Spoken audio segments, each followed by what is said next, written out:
ओम शांति। ओम शांति। ओम शांति। सभी रिलैक्स होकर बैठे, बुद्धि को चारों तरफ से हटाकर पूरा ध्यान भ्रिकुटी के मध्य में। ये मुझ आत्मा का निवास स्थान है। मैं आत्मा इस शरीर की मालिक हूँ। मैं आत्मा इन कर्मेंद्रियों की मालिक हूँ। मैं आत्मा बहुत बहुत बहुत भाग्यवान हूँ कि परम पिता परमात्मा शिव बाबा ने मुझे अपना बनाया है। तो इसी नशे में स्थित होकर वाह मेरा भाग्य, वाह मेरा बाबा और वाह ये ड्रामा, हम सभी आत्माएं अपने परम पिता परमात्मा शिव बाबा के महावाक्य सुनेंगे। ओम शांति। आज 22 सितंबर 2021 बाबा के महावाक्य हैं। पहले सुनते हैं मुरली का सार। मीठे बच्चे, इस बेहद के ड्रामा में हीरो हीरोइन का पार्ट तुम्हारा है, बाप का नहीं। बाप के पास सिर्फ पतितों को पावन बनाने का हुनर है। क्या कह रहे बाबा? मीठे बच्चे, इस बेहद के ड्रामा में हीरो हीरोइन का पार्ट तुम्हारा है, बाप का नहीं। बाप के पास सिर्फ पतितों को पावन बनाने का। मैं आता ही यहाँ पर क्या करने हूँ? पतितों को पावन। ना मुझे राजा ही मिलेगी, ना मुझे मैं कुछ भुगतू, मैं तो अभोक्ता हूँ। तो सिर्फ तुम्हारे लिए। प्रश्न है, ब्रह्मा के चित्र को देख जो प्रश्न उठाते हैं उन्हें कौन सा राज समझाना है? ब्रह्मा के चित्र को देख जो प्रश्न उठाते हैं उन्हें कौन सा राज समझाना है? उत्तर है, उन्हें समझाओ कि यह आदि सो अंत वाली आत्मा है। जो फर्स्ट प्रिंस श्री कृष्ण है, उनके ही लास्ट जन्म में बाप आते हैं। यह पतित तन है, इन्हें ही पावन बनना है। यह कोई भगवान नहीं, भगवान तो एवर प्योर है। तो दादा लेखराज जिन्हें कि ब्रह्मा बाबा का नाम दिया शिव बाबा ने, तो उनके बारे में बाबा कह रहे हैं कि इस चित्र को देख के बहुत से लोग क्वेश्चन करते हैं कि ये भी तो एक इंसान ही है, इसे तुम इतना क्यों करते हो? तो बाबा उनके बारे में बताना है कि वो भी भगवान नहीं है। ये सब लोगों को बताना है। यह कोई भगवान नहीं, भगवान तो एवर प्योर है। उसने इनके तन का आधार लिया, इसलिए क्या है, उनके रेस्पेक्ट और वो। गीत है, मुखड़ा देख ले प्राणी। ओम शांति। बाप ने बच्चों को समझाया है कि शांति के लिए कोई बाहर दर दर धक्का नहीं खाना है। जैसे हठयोगी सन्यासी समझते हैं गृहस्थ व्यवहार में रहते शांति मिल नहीं सकती। देखिए अंडरलाइन वाली बातें, शांति जंगल में मिलती है, परंतु बाप समझाते हैं शांति वहां भी नहीं मिल सकती। इस पर एक कहानी में दृष्टांत सुनाते कि रानी के गले में हार पड़ा था और ढूंढती थी बाहर। ऐसे शांति तो तुम्हारे गले में पड़ी है, बाहर कहाँ ढूंढते हो? बाप आकर समझाते हैं, बच्चे तुम आत्मा का स्वधर्म है ही शांत। यह शरीर तो तुम्हारी कर्मेंद्रियां हैं जिससे तुमको पाठ बजाना पड़ता है। आत्मा तो अविनाशी है, आत्मा कोई छोटी बड़ी नहीं होती है, न विनाश होती है। हाँ, आत्मा पतित बनती है, इनको ही पावन बनना होता है। आत्मा को पहले किशोर शरीर मिलता है, फिर युवा वृद्ध होता है। आत्मा क्या है ही एक रस। पहले पहले तो आत्मा को जानना होता है। मैं आत्मा ही बैरिस्टर आदि बनता हूँ, इसको कहा जाता है आत्म अभिमानी भव। बाप समझाते हैं मुझे देह अभिमानी, कि बच्चे देह अभिमानी पढ़ते हो कि तुम अपने आप को क्या समझते हो? देह समझते हो, शरीर समझते हो, जबकि तुम शरीर नहीं हो। तुम कौन हो? आत्मा हो। इसलिए अपने को शरीर समझ लेते हो, यह भूल जाते हो कि मैं आत्मा हूँ, यह मेरा शरीर है। तो अपने को रियलाइज करना, तो अपने को रियलाइज करना है। 84 जन्म भी आत्मा लेती है। अभी आपने समझाया जो ब्राह्मण बने हैं वही फिर देवता बनने वाले हैं। ऐसे भी नहीं कि सब 84 जन्म लेते हैं। कोई पहले आएगा, कोई 50-100 वर्ष बाद भी आते रहेंगे, कोई के 80-82, कोई के कितने जन्म होंगे। मनुष्य तो 84 लाख जन्म कह देते हैं।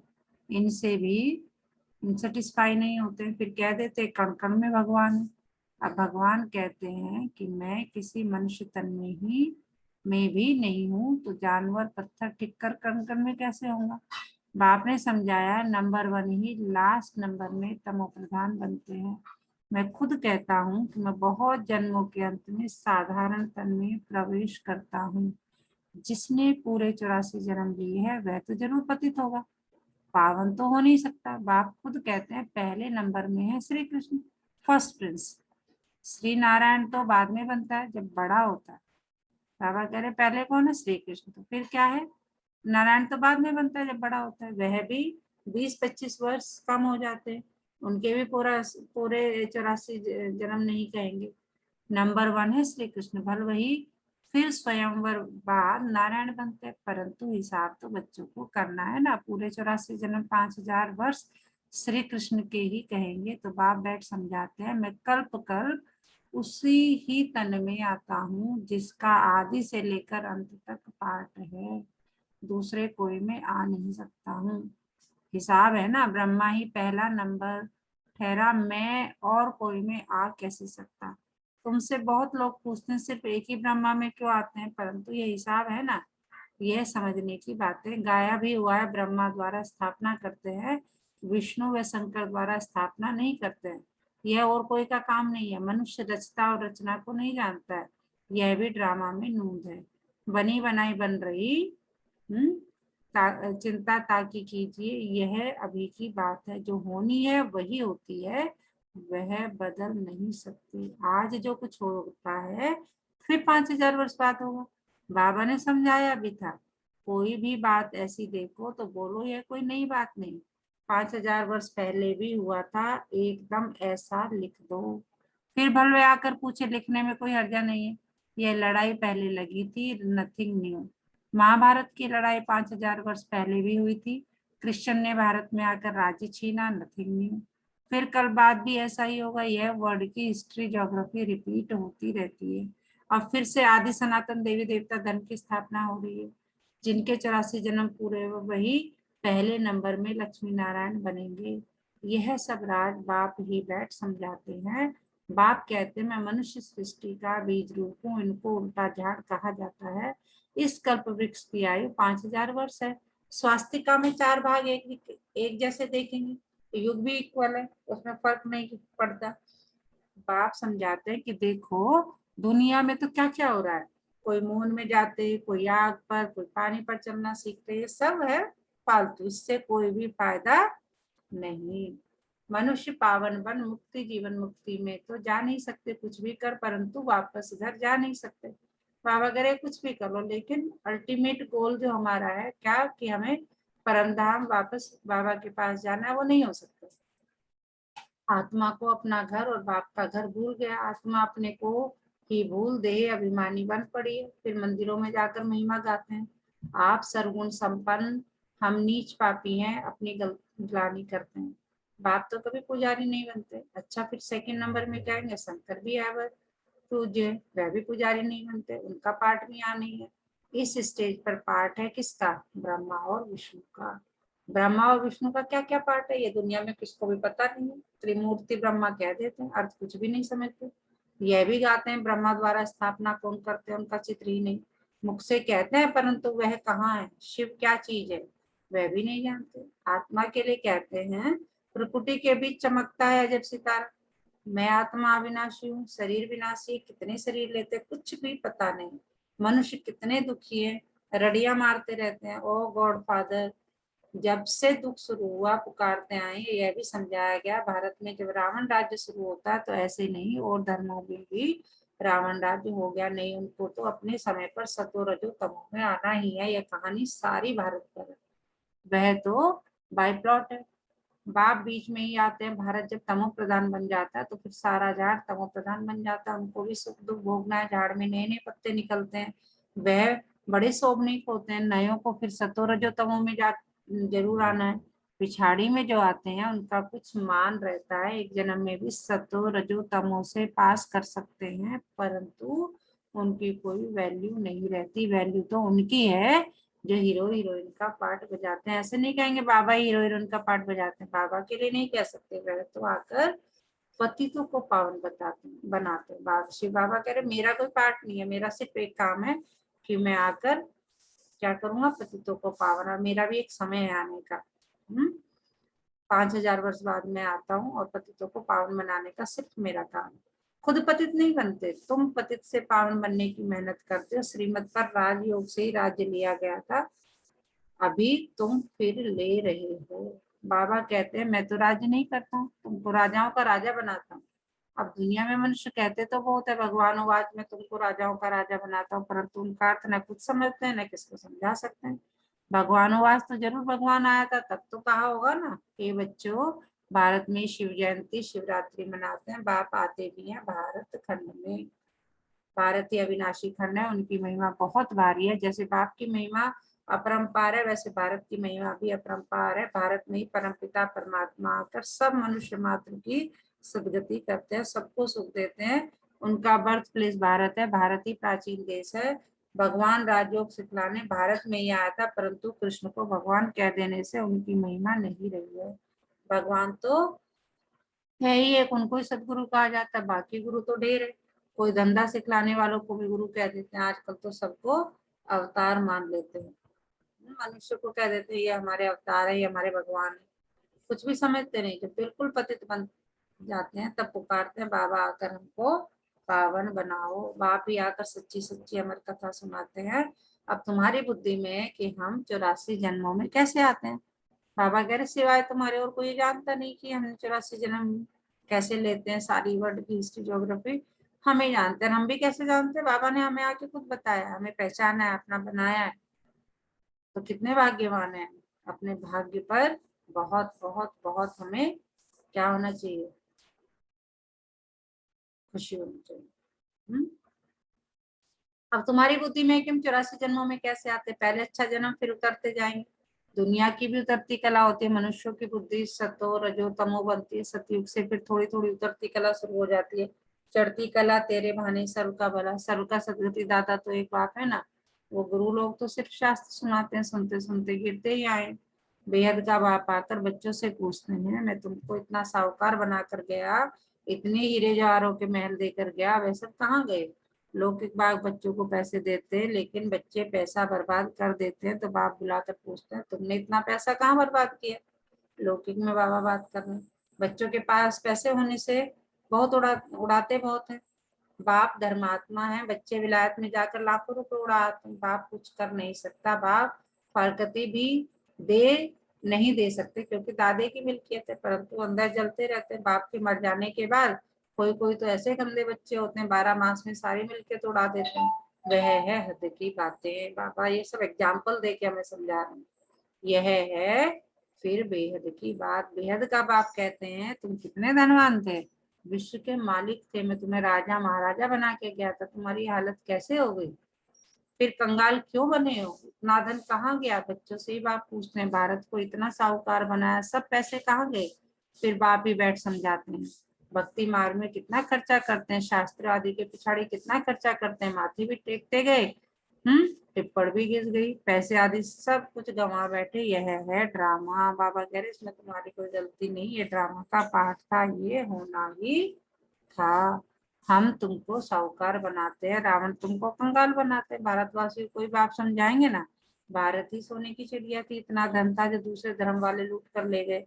ख्याल तो करो भारत क्या था। यह भी ड्रामा बना हुआ है। भारत ही हेवन, भारत ही हेल, अब है नर्क। इसलिए बाबा ने सीढ़ी भी ऐसी बनवाई है जो कोई भी समझे हम पतित हैं। छोटे छोटे बच्चों को भी चित्र पर समझाया जाता है ना। छोटे बच्चों को जब समझाते हैं ए अनार भी सिखाते हैं तो क्या होता है, बड़े बड़े चित्र होते हैं उसमें। बाबा कह रहे छोटे बच्चों को भी चित्र पर समझाया जाता है ना, नक्शे बगैर बच्चे क्या समझे। बाप ही आकर पतित से पावन बनने की सहज युक्ति बताते हैं। सहज से सहज भी है, डिफिकल्ट से डिफिकल्ट भी है। सतयुग में देही अभिमानी रहते हैं, आत्मा समझती है अब शरीर बड़ा हुआ है, ये पुराना चोला छोड़ दूसरा लेना। जैसे साक्षात्कार हो जाता है अब जाकर बच्चा बनना है, पुरानी खल छोड़ देते हैं। यहाँ कोई मरता है तो रोते भी है, बैंड बाजा भी ले जाते। सतयुग में तो खुशी से एक शरीर छोड़ दूसरा लेते, तो साधमाना मनाते हैं। यहाँ कितना अफसोस करते हैं, कोई मरता है तो कहते हैं स्वर्ग पधारा, तो इसका मतलब नर्क में था ना, अभी तुम पुरुषार्थ कर रहे हो स्वर्गवासी बनने के लिए। किस लिए पुरुषार्थ कर रहे हो, स्वर्गवासी बनने के लिए, स्वर्ग में जाने के लिए। बाप तुमको स्वर्गवासी बनाते हैं, बाप आते ही हैं जीवन मुक्ति देने। रावण के बंधन से छुड़ाए जीवन मुक्ति करते हैं। बाप कहते हैं मैं कल्प पहले मुआफिक आकर राजयोग सिखाता हूँ। बाबा कह रहे पहले भी मैंने कल्प कल्प तुम्हें ये सब सिखाया है, उसी की तरह से फिर से सिखा रहा हूँ। कल्प कल्प ब्रह्मा के ही तन में आता हूँ। तुमको ब्राह्मण जरूर बनना है, यज्ञ में ब्राह्मण तो जरूर चाहिए ना। लौकिक में भी यज्ञ करते हैं तो क्या अपने आप कर देते हैं? नहीं, ब्राह्मण को बुलाते हैं। वैसे ही यहाँ भी यज्ञ में ब्राह्मण तो जरूर चाहिए। यह राजस्व अश्वमेध अविनाशी ज्ञान यज्ञ, ये जो हमारा चल रहा है ये कैसा अविनाशी ज्ञान यज्ञ चल रहा है। इस रथ को स्वाहा करना है। कौन सा रथ? जिसमें ये आत्मा बैठी है। अश्व इस रथ को कहा जाता है। राजस्व स्वराज के लिए ये सब अश्व यानी शरीर इसमें स्वाहा होने हैं। आत्मा तो स्वाहा नहीं होगी, आत्मा हिसाब किताब चुकतू कर चली जाएंगे, फिर नए सिर सबका पाठ शुरू होगा। इनको कहा जाता है हिस्ट्री ज्योग्राफी रिपीट। बाप आते ही है नई दुनिया स्थापन कर पुरानी दुनिया खलास करने। यह एक ही महाभारत लड़ाई है जो शास्त्रों में गाई हुई है, तो समझाना चाहिए इस लड़ाई से यह स्वर्ग के द्वार खुलते हैं, इसलिए इनका गायन शास्त्रों में है। अच्छा, मीठे मीठे सिक लदे बच्चों प्रति माता पिता बाप दादा का याद प्यार और गुड मॉर्निंग। रूहानी बाप की रूहानी बच्चों को नमस्ते। हम रूहानी बच्चों की रूहानी माता पिता बाप दादा को सर्व संबंधों से याद प्यार गुड मॉर्निंग, नमस्ते बाबा, नमस्ते, शुक्रिया बाबा, शुक्रिया हमें अपना बनाने के लिए, हमें रोज पढ़ाने के लिए, हमें पतित से पावन बनाने के लिए। तो सारा दिन किस नशे में स्थित रहना चाहिए और क्या पढ़ाया बाबा ने, कौन बताएगा? ओम शांति मैम। हाँ। मैम, जो समझ में आया है आज एज अ टीचर, बाप ने हमें पूरा विस्तार रूप से समझाया है, जो कि हमें डेली समझाते हैं कि ये भाई जन्म है, इस जन्म में खूब मेहनत करो, खूब राजयोग सीखो। मैं इसी जन्म में आता हूँ और हर बार यही रिपीट होता है। 5000 वर्ष के पहले भी, ये बहुत पहले भी यही हुआ था और आज भी ये कोई बड़ी बात नहीं है। आप पहले चढ़ती कला में जाते हो, फिर उतरती कला में आते हो। मैंने आपको खूब पैसे दिए थे, आप फिर कंगाल हो जाते हो। आप पतित बन जाते हो, पतित बनने के बाद आपको मेहनत करनी है, राजयोग सीखना है पावन बनने के लिए, ताकि आपको फिर से राजपाट मिल सके। और मैं इसी समय आता हूँ, ये मत समझना कि मैं हर बार आता हूँ, ऐसा कुछ नहीं होता। और ये जो आप ज्ञान सीख रहे हैं, यही सत्य है, यही फैक्ट है। लोग जाते हैं, भाई ये कर लो, बिकॉज़ली बहुत चल रहे हैं, सब अपने आप को बाबा जी कह देते हैं और लोग मान भी लेते हैं, क्योंकि इतने दुखी हैं, इतने हम लोग इतने पतित हो चुके हैं कि जहाँ हमें हाथ मिलेगा हम वहीं खींच चले जाते हैं। और ये सबसे अच्छी बात है, हमारा भाग्य अच्छा है कि हम सही रास्ते पे हैं, बाबा जी के बच्चे हैं, हमारा भाग्य बहुत अच्छा है। बहुत से लोग हैं जो इस रिलीजियस रास्ते में गलत जगह भटक जाते हैं। और आज बाबा जी ने यही समझाया कि लोग समझते हैं कि कृष्ण जी है, हम लोग मंदिरों में जाते हैं, उसका कोई मतलब नहीं है। मैं आया हूँ, इसी संगम युग में आऊँगा। अपने आप को, पहले हमें पता ही नहीं था कि हम लोग एक आत्मा है। हम अपने आप को शरीर समझते थे। हम अपने आप को ढूँढते रहते थे, शांति कहाँ है, शांति कहाँ है? बाबा जी ने एग्ज़ाम्पल भी दिया था, एक रानी थी, उसके गले में ही हार था और वो ढूँढती फिर रही थी, कहाँ है, कहाँ है? शांति हमारे मन में है, चाहे हम जंगल में चले जाएँ, शांति हमारे अंदर है, हम कहीं चले जाएँ, शांति अपने ही पास है, जो कि हम हर जगह ढूँढते फिर रहे हैं। खुशी अपने ही पास है, अपने अंदर झाँकने की ज़रूरत है, अपने आप को बदलने की ज़रूरत है। बिल्कुल। आज ये समझ में आया। बहुत अच्छे से समझाया आपने, सही समझ में आया आपको। धारणा के लिए मुख्य सार, बीती बातों का कभी भी चिंतन नहीं करना है। जो बात बीत गई नथिंग न्यू समझ भूल जाना है। इस राजस्व समेत यज्ञ में अपना तन मन धन सब स्वाहा कर सफल करना है। इस अंतिम जन्म में संपूर्ण पावन बनने की मेहनत करनी है। आज का वरदान देखो बाबा क्या हमें आज वरदान देगा हमारा बाबा। मास्टर त्रिकालदर्शी बन, हर कर्म युक्ति युक्त करने वाले, कर्म बंधन मुक्त भव। क्या कह रहे हैं बाबा? मास्टर त्रिकालदर्शी बनकर हर कर्म युक्ति युक्त करने वाले, कर्म बंधन मुक्त भव। हम कहते हैं ना ये काम है, ये काम है बाबा, ये नहीं कर सकते, तो बाबा उसकी युक्ति बता रहे हैं।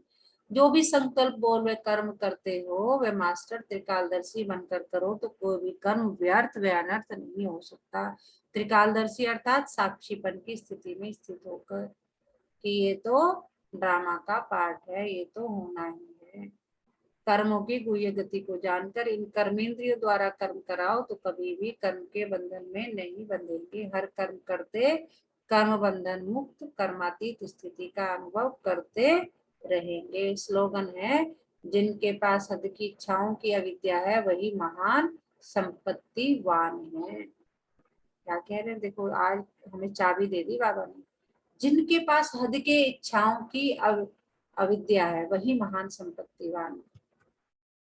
मतलब हम परेशान क्यों रहते हैं, ये भी चाहिए ये भी चाहिए, बेहद की इच्छाएं हम मतलब पाल के रखते हैं, अनलिमिटेड। तो बाबा कह रहे हैं जिनकी लिमिटेड इच्छाएं है ना, तो वो कौन है, संपत्तिवान। आज का मीठा मोती, सत्य को सिद्ध करने के लिए कभी जिद नहीं करना, क्योंकि सत्य समय पे स्वतः सिद्ध हो जाता है। सत्य को सिद्ध करने के लिए कभी जिद नहीं करना, क्योंकि सत्य समय पे स्वतः सिद्ध हो जाता है। आज पूरा दिन किस समान में रहना, मैं कर्म बंधन मुक्त आत्मा हूँ, मैं कर्म बंधन मुक्त आत्मा हूँ। और वो कब होगा, जब हम मास्टर त्रिकालदर्शी बनकर कोई भी कर्म करेंगे।